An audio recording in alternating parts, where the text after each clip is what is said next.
Namaste, Sat Sri Akal and Adab. Welcome back to Mutual Funds for All. This is your host and host, MisterBond, welcoming you again.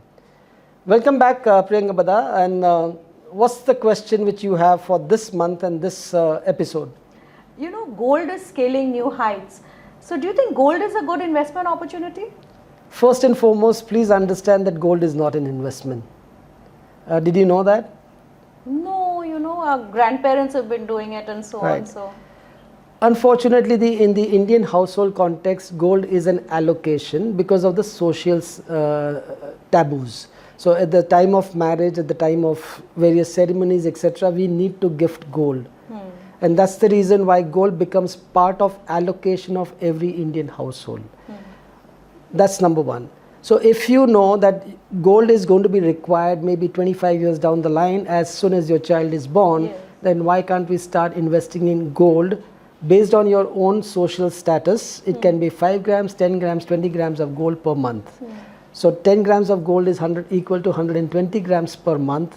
120 grams per annum, and it's equal to 2.4 kilos of gold in next 20 years time. That's how you accumulate gold, and at the occasions of marriage, etc., convert that by paying some extra, maybe making charges and all. So it's an household allocation, it's not an investment. Okay. Because, you know, I started collecting, I started buying in small quantities, and I had built up quite a corpus, so to speak. But then suddenly when the prices went down, I got scared and I sold it all off. You sold off? I sold it off. Wow. Now please understand, why did you buy this gold? Because it was required, as I said, for a specific reason, for a specific goal of yours.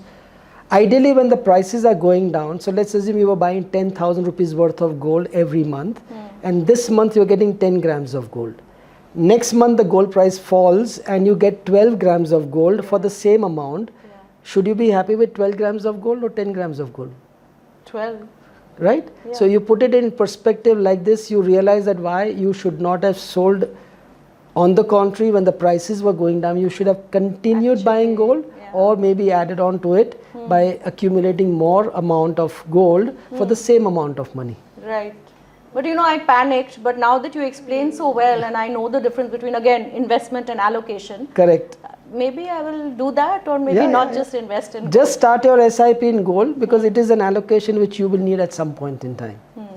Yes? Okay, thanks a lot. Thanks, Priya, for being on our show. It's really been a pleasure having you. And I hope all our viewers have really benefited from the queries which you had raised in these last 4 episodes. Thanks, Sunil, for having me on the show. And yes, all my queries have been resolved really well. Thank you. Thank you so much, everyone. We'll see you next week. This is your host and host, Mr. Bond, signing off.